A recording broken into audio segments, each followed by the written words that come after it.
What's up, guys? Welcome to Cliq Nerd. Cliq Nerds. That's right. So, this week we're really excited. It's February. This is the first episode, February 1st, episode 1.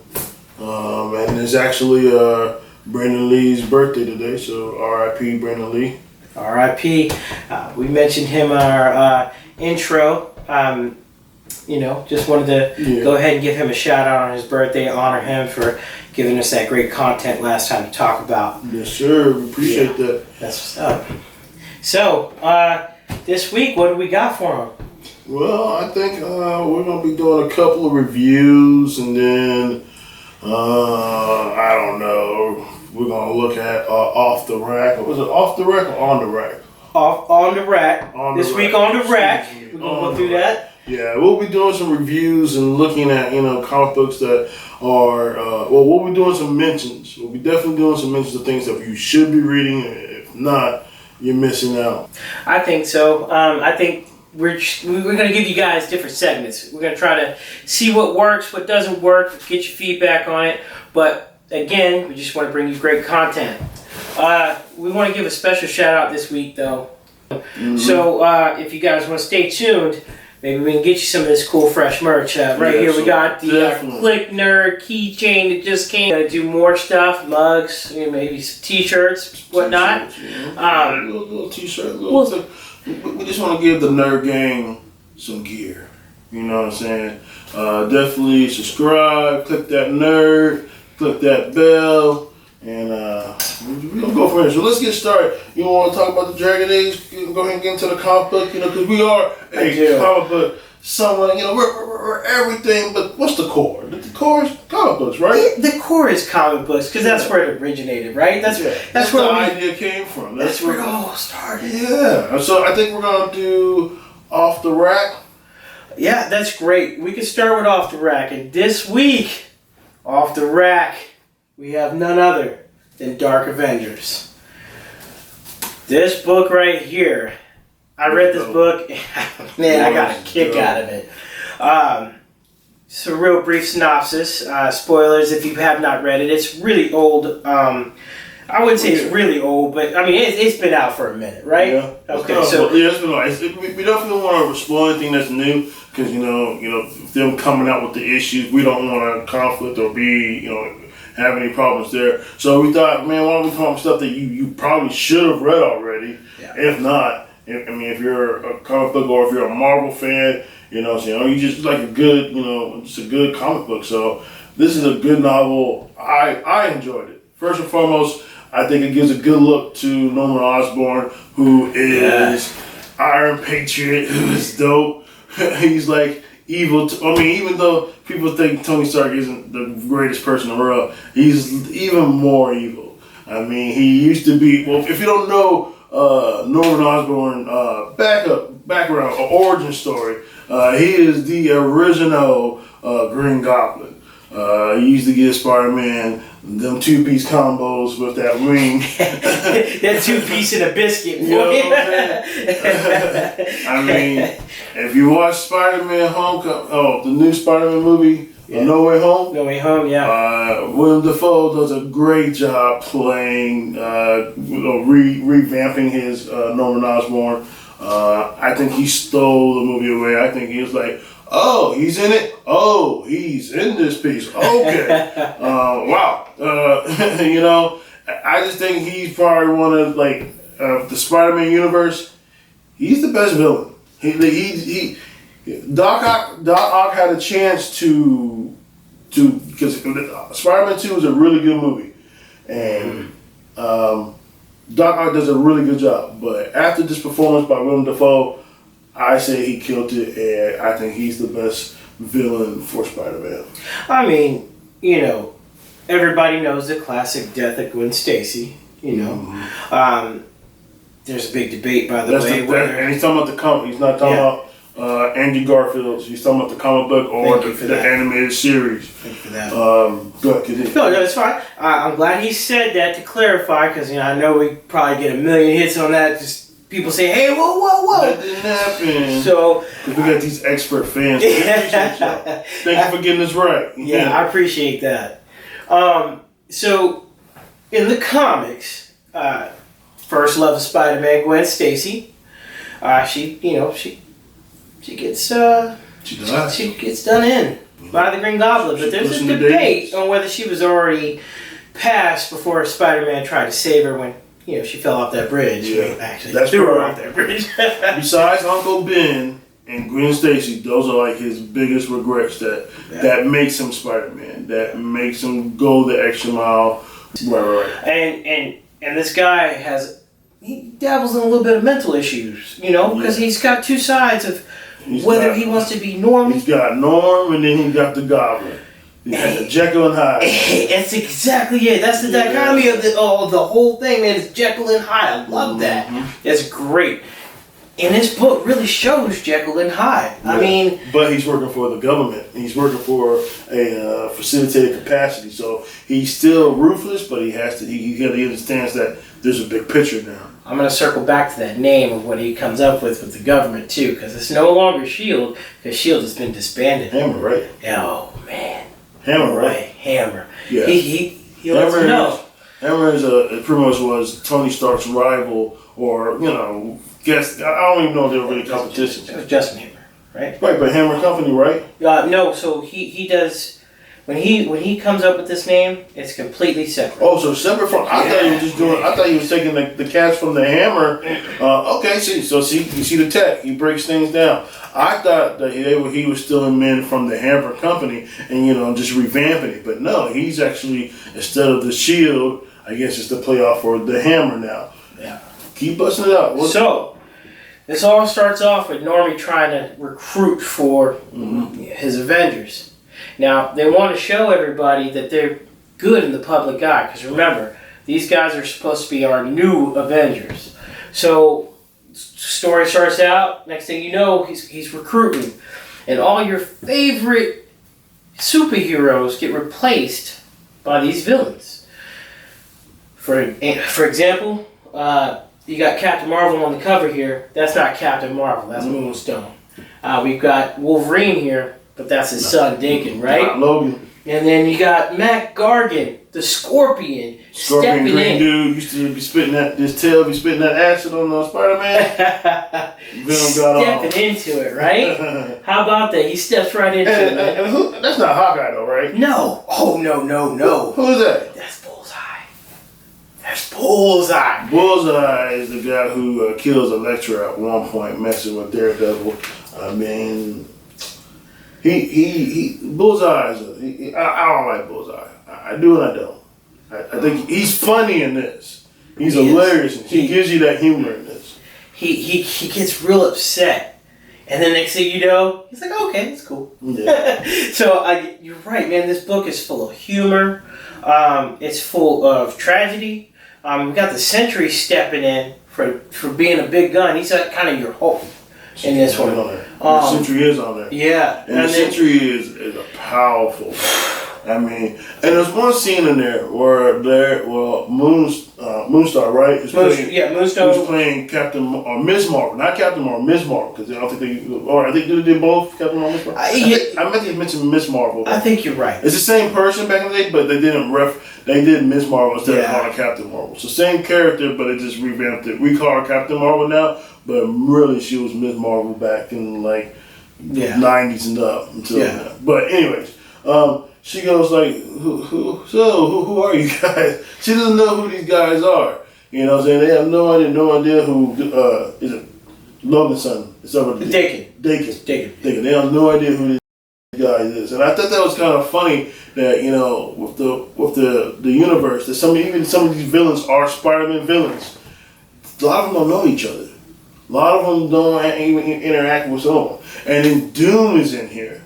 Doom is fighting Morgan. Morgan is Morgan Le Fay. Yeah. Oh man. So I mean, the book takes you here, takes you there, takes you on a whole adventure, man. Because once this team is assembled, this ragtag team of supervillains who are playing heroes, they go on an adventure. Yes, sir. At one point, he said, "All right, Avengers, suit up. This is Norman. Let's go do something." Let's go show the world what we can do. Yeah, it's a good read, man. Their first mission is to go save Doom from Morgan Le Fay because he's getting worked. Yep, and they get worked. They do. Yeah, that's the first time they really assemble, so they don't really have that camaraderie. They don't really have that team. They're some of them are most of them are villains. Yeah, most of them are villains. You know what I'm saying? I mean, Logan's son is only doing it just to pick Logan off. You know what I'm saying? He was just beating his son up in his mission in the comic book. Yeah. So I think they come back. You know what I'm saying? They do. They end up realizing they can actually work together. I mean, at the beginning of the book, you got Matt Gargan, who's Scorpion, who's actually in the Venom City at this time, and he's a little out of control, man. They feed him scrolls. Yeah, and scrolls are like shape-shifting aliens. That I mean, they were in Captain Marvel's. They're in Captain Marvel's. Yeah, they're in the Captain Marvel movie. So they shapeshift, and one of the ones they mostly shapeshift. They like to shapeshift into the Thing. They like to shapeshift into Spider-Man. So. Oh, that's funny you say that. There's a good part in that book. And it's all the universe all ties back. Even though Spider-Man is not even in this, they still reference him. They still draw him, and that's the thing. It's a big universe, but it's really not that big. Right. I feel they go out, they do this mission, they go save Doom, even though Doom will never admit that he needed saving. No, he's too proud. Victor Von Doom is probably one of the proudest. It's hard. I don't call him. I mean, he is a villain. But sometimes he's like Mr. Freeze. You know what I'm saying? He does what he has to do. He's never really trying to hurt anybody. He just wants to be left alone. Doom always wants. No worries. But this is a good read. I think we're gonna move on. So, what would you give this? You know, a 9 out of 10, 8 out of 10. What nerd rating you gonna give this guy? The nerd rate 1 out of 10. It's gonna have to be up in like mid-8, so 8.5. You're gonna give this book. So my man Uwe is gonna give this book an 8.5 nerd rating. Yep. I'm really happy with that because what you got on it? Well, the way that this was written. Do you know who wrote this? Brian Michael Bendis. Drawn by Mike Deodato. Oh, okay. Man, I'm telling you, those two were a good pair in this book. Bendis can go off the rails at times, but this is one of those ones where he absolutely nailed it for me. The way it was written. So I'm going to give this 9 out of 10. I hear that. That's a high rating, and I know I'm probably going to get some kickback for that, but I just really enjoy the book. It's a good read. It's if you're not a comic book fan, think of it being like the Suicide Squads for Marvel. Well, that's our review on the Dark Avengers Assembled. I think it's a really good book. I enjoyed it. Iron Patriot, I think is a tight armor. I liked it when they I know they in Iron Man 3 the movie, they got it from this comic book. Yeah, absolutely. So I think it's a dope read, and we appreciate the review. And I think we're gonna move on to our next segment. I think we're going to get into a little bit of movies. I think the movie that Casey wanted to talk about, I think what we hitting? I think is it the Pitch Black? Pitch Black, Riddick's, Chronicle of Riddick's and Riddick? Yeah. The whole series. The whole universe? Good. Yeah, I just love the whole series. Because we mentioned Carl yesterday, right? We mentioned Carl Urban, absolutely. Yeah. And that's how we kind of got into Pitch Black. That's how we kind of rolled into it. We'll just go from there then, okay? So, what about that movie that resonates with you? I mean, with the character itself, the 3 movies, first of all, give me an order of your favorite ones. If you can, I know they're a little bit older, but not. But I could do this. Give me if you're going, you sit home about to put, you feel like watching Riddick. Which one are you putting on first? I actually am going to put on the very first movie. You gonna put the first one on? Yeah, and the reason why is because I feel like the universe builds on itself. Okay. And I say that because you don't really know who Riddick is in the first one. No. But you start understanding this guy is nothing to be trifled with. I mean, this guy. This guy. So he's on a planet, man. This guy can't see like normal people. Mm-hmm. Well, he can see in the dark. He can see in the dark. Yeah, he can see in the dark. So he has those goggles on. because most of the light is sensitive, so he's got temporary night vision, which is pretty dope. Yeah, I mean, And it seems like it has its drawbacks, but he's so elite. I think he could probably kill people blind if he wanted. Would you call him calculating? Because in my opinion, I would think Riddick's kind of calculating. I would say, he's always got a plan. He's always got an out. You know what I'm saying? It may not, but he's like he's a grunt. He's a brawler too. Yeah. He's calculated, but he's a brawler, and I mean, like he doesn't have a problem getting into his hands dirty. I like that. Yeah, I like that. That's perfect, because when you talk about getting your hands dirty, you got to go into the first movie, and these people are getting absolutely decimated on this planet, man. yeah. I mean, and these creatures that come out at night, they're not expecting that, but Riddick knew. Yeah, because he's the only one that can see him, and they come in the range too, huh? Yeah, so it's all about him. He's aware. They have, and that's the thing. He has the advantage over these few people because he can actually see what they actually look like, what's going on at night. They're going so fast and they're attacking, so rapidly that they're just seeing the impact. They're seeing that person just getting snatched up and gone, or they're getting sliced up and they're just, So they really didn't get a good. They don't really get a good look at it until like in the middle or close to the end of the movie, right? Yeah, that's what. So they have no idea what they're fighting. Yeah, absolutely. I mean, that slow reveal of the monster in the movie, that to me makes a good movie. I don't want to spoil it too much of the movie for you guys because I want you guys to go out and check that out. No, y'all should have seen it. I'm gonna spoil it for you. It's been out for a while now. You should have been seeing that. It's a classic. I guess I need to go with my review real quick before. Yeah, absolutely. Okay, so I personally like the last one. I like Riddick just because of the fact it's the mixture. It's got the update of what's going on in the Chronicles of Riddick, but it brings you back to the style of the first one. And it's just one movie. I was in New Orleans. I went there for a little bit. And when I think of New Orleans and when I think about comic books, in particular comic book that not really a comic book, but just a character that comes to mind that I want to see in the big screen. I want to see Gambit.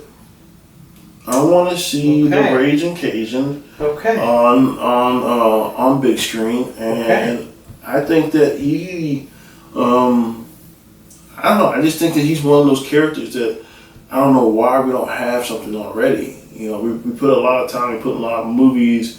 You got Wolverine. I mean, they did okay. You started these origin stories, and then you didn't really finish it. And there's, I don't mind seeing the Scott Summers one. I wouldn't mind seeing Jean. Even though the X-Men movies, they kind of tell her story. Anyways, I would like to see a Gambit movie. I would like to see a Gambit movie related mostly to his life. When he becomes at that time period when he's in the Thief Guild. If you're not familiar with Gambit, he's a master thief. He's part of the Thief Guild. And out of New Orleans. Yep. And pretty much, he is a mutant that, I guess what is the reason why he goes to charge Xavier exactly? I don't remember. Well, we can cover that. It'd be a comic book cover that I think we should. Okay, but can you give us a little taste right now since I brought it up? I mean, it was actually. I need to refresh myself, so I don't want to. Okay, that's cool. I think that's what we'll do. We'll probably talk about Gambit on the next episode. And we'll talk about if the tech wouldn't mind, if you can give me 2 comic book recommendations. Oh, definitely. That we should read, and that he can give us a little snippet about it. So, we're gonna go ahead and talk about Dark Knight still. It's a new comic that was out by Tom Taylor. It's a beautiful art. I think you got a cover somewhere around here. You know what? I think. It's on the rack. Oh, okay. Let's look at the rack. So, what's going on with the rack? We got the rack, off the rack, fresh hot off the rack. We got Tom Taylor's Dark Knights of Steel. Currently, we only have the physical copy of number 2. However, I am on issue number 3. Where are you at, you? I'm on threes. The latest one is out. It's gonna be 12 books, and I think this thing is dope. It is a combination of Flashpoint meets Game of Thrones, and Flashpoint is a particular period of the DC universe where the Flash goes back in time. Or he's another universe, right? Yeah, so the whole so thing fast. is predicated on him going back to save his mother, and the reverse Flash and he tricked him into doing it. and he changed the universe. You got an evil, you got a warlord Aquaman. Anyways, this book right here is really about Martha and Joseph. No. Excuse me, not Martha and Joseph. I apologize. It's about Zor-El and what's the wife's name? We'll have to circle it. Well, it's about the elves. It's about Superman's mom and dad, and they're instead of I hate the wrong man. So here's the problem, right? We can't really cover this book because it's so fresh. Well, we can tell you how good it is because it's pretty much it's solid. It's a medieval timepiece. And you got heroes that are in different kingdoms. I don't want to get too much away because I think that part of who you see and who's with what is going to hit you in this comic book. It's really good. I think you should definitely give it a read. If we're reading it from right now, from where we're at right now, out of the 3 books that are out, I'm giving it a straight 10 because I know it's early, but it's all, and he knows. It's already been crazy intense already, really and it's has. only 3. So I see nothing but potential. I need the rest of these books to hurry up and come on out. I need 9 more. Let me get my 9 Speed rush. Let's go. Let's go. I like it because it's bringing in all the Justice League members secretively. Like, so you don't really know this person is this person. The only way you would know that is by reference. So it's bringing it in slowly. Their abilities. Yeah. Or they show up because you're like, okay, this looks like this person. Oh, okay. Oh, snap. Oh. I didn't know you were on this side because not everybody's on the same side. That's true. There's multiple kingdoms and they all have different sides. And they haven't even introduced everybody. Like, I wonder if Aquaman is in this. You know he's going to have a small part, man. I wonder if Aquaman, okay. He's got to have a part in it. He's got to have another kid because they're doing kingdoms, right? Right. So you know where 3/4 of the earth is So water. Green Arrow and Green Lantern, they're known as the Green Men, okay, and they obviously work together. So Black Lightning, he's King Jefferson. The elves, Superman's parents, they have their kingdom. And you know what I'm saying? It's just a good read. I really appreciate the artwork too. I mean, it's beautiful. It is so beautiful. Tom Taylor. There's really not much that Tom Taylor does that I don't like. I mean, he really knows how to flesh out characters and make you go, "Uh-oh, did that just happen?" Yeah. And boom. There's a lot of Red Weddings moment, Game of Thrones reference. If you know anything about the Red Wedding, is all those type of moments in this comic. So I would say that this episode's spotlight, which is Dark Knights of Steel. Yeah. Do you agree? Yeah, I definitely put the spotlight on this. You definitely need to be reading this. If you are a reader or definitely a collector, even if you're not, and you can just appreciate a good read. Get into these series. It's not too far in. I mean, I know I said I'm nerding out because I only got 3 out of 12, but it's still good. I love it, man. Next thing that we are going to be talking about is the big game. Football is about to end, and we are about to watch the LA Rams versus the Bengals. I cannot believe it, man. the Bengals. If you'd have asked me 2 weeks ago No. No. I can't talk. My team's sucking this year. Maybe next year for us. We got to do a lot of rebuilding. Let's go Giants. We'll be all right. We'll be all right. But the Bengals ain't been to the Super Bowl in forever. LA, this is the first time they've been to the Super Bowl since they've been, the LA Rams now. Yeah. I mean, St. Louis has been obviously when Kurt Warner used to play, but trying to get his first ring. I know, right? Matthew Stafford trying to get that ring on y'all. He might get it. Y'all might let him. Let me tell you something. This is my quarterback's second year. Yeah. Second year. Yeah, he's Burrow is doing it, man. He's trying. He's trying. Stop running so much though.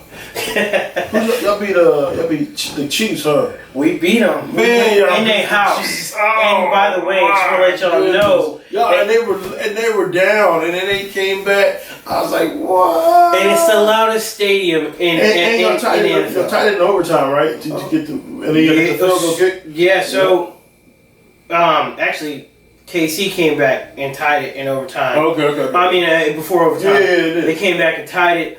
And then we went into overtime, and we've had a bad kicker for a long time. And finally we solved that issue, and this kicker, man, is like 21 and 0 on the kicks, man. 22, 21 and 0 on the kicks. He ain't missed a field goal. Hey. He ain't missed a field goal. He got one job to do. Just the one. You'll get that reference if you watch movies. He did it. He did what he's supposed to do. So, I mean, you can't really get mad at him. I know what. And this last one I'm going to mention, but it probably might be edited out just because I can't remember his name, but I did watch the tennis Australian Open. I can't remember the gentleman. Oh, man, I really don't want to edit this out. I really want to give him a shout out. We may have to come back and revisit this because this guy is an underdog. He comes through. I think he was playing hurt. That's what I hear. And he didn't complain. He's very humble. The guy's a good dude. I would really like to know. I should have did my homework before we brought it up, but yeah, I should have. You guys, if you get a chance, just Google Australian Open.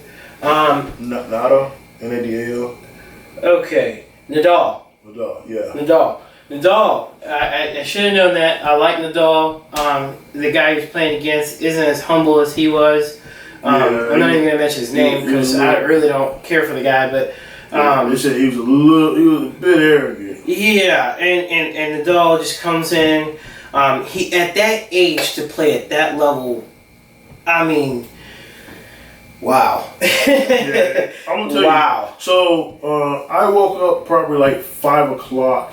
And I mean, I know the time change is different because they're obviously in Australia, right? But I think they literally the match was like 6 hours. Yeah, and they went back and forth. They were definitely they both wanted it. I mean, regardless of what they can say about the other guy, I know that he feeds. A rumor was that he would feed off negative energy, and he likes that. And he likes to say whatever he wants and get that reaction out of people. But the boy can play tennis. I think that was a challenge for him because he almost didn't win. He almost lost. Yeah. And so I was just looking forward, just to be able to watch that. That was actually a little history. That's his second Australian title. He had one in 2009 and then he had it in 2022. So I think that meant a lot to him to be able to get that, his second time. He wins the French one, he dominates the French one, but that was his second Australian Open championship. Again, Nadal coming out with the win at his age and with that grueling match and being humbled by it. Good game. Yeah. I want to do one last thing too. I just want to acknowledge all the people who actually wrote on the last video. We appreciate that. We appreciate that feedback and thank you. And we will get into some of the things that you requested. We just need to make sure. We got you. We'll get into that electric Superman. We were just talking about it. I think. I remember I had that one comic book. I don't know if you remember. John Williams is my brother. So I did have that one comic book where he actually started getting the symptoms and started having the power for it. and he was kind of dealing with the reaction of he didn't have his flight ability no more, and he was fighting Atomic Skull. Yeah, we're gonna get into it. But he told me that he becomes blue or red. He also becomes red. Yeah, he's got a couple different versions of him, man, and not to be confused with Superman Blue and Red, which was not that long ago. That's a whole other subject. That's a whole other Superman. We will get into your request. We will cover things. I know he probably didn't make it in the last video, but we did mention Magic. Because we have a guy that's going to come in and talk about Magic the Gathering. We got a guy, he said, okay, I'm not going to put his name in him out, I'm not going to do some stuff. He said he's never done any podcasting like this, so I don't want to speak for him. I want him to come in, he wants to be introduced in his own way. But he's a guy I've worked with for a while, and he's familiar with Magic. And I got questions. I got questions about Magic. I don't play Magic. I've never, nothing against it at all. I mean, that's what you like. I get that. We're gonna cover right down with it, and I appreciate it. And I want to learn a little bit more. I want to appreciate Magic because obviously there's something about it that teleports to people, and they play and they get in this game. So I've seen people at work bust out the Magic cards. Okay, I'm like, oh, okay, this is what we do. And I mean, those requests are unique. But we're going to make sure that we don't sleep on requests because you guys are important to us. Yeah, you took the time out to put that in the comments. Yeah. We're going to do our best to comply. So, also look forward to some studio changes. I mean, this is our backdrop for right now, but we're going to have an ever-evolving rack. We're going to have an ever-evolving, just set up, and we're going to try to bring y'all better audio, so please excuse that. We're just starting out, so again, we appreciate your patience, and what do we got to do? You got to click that nerd, right? That nerd. And one more thing, if you have any suggestions off the rack, that's our theme. That's what we're going to say. When we're talking about off the rack, we're talking about these comic books that we're posting up on there. If you want to talk about the pack, you don't want to talk about what is it right there? Oh man, so we got Thanos, we got the Thanos origins here, we got some Thor. This is the God Bomb, man.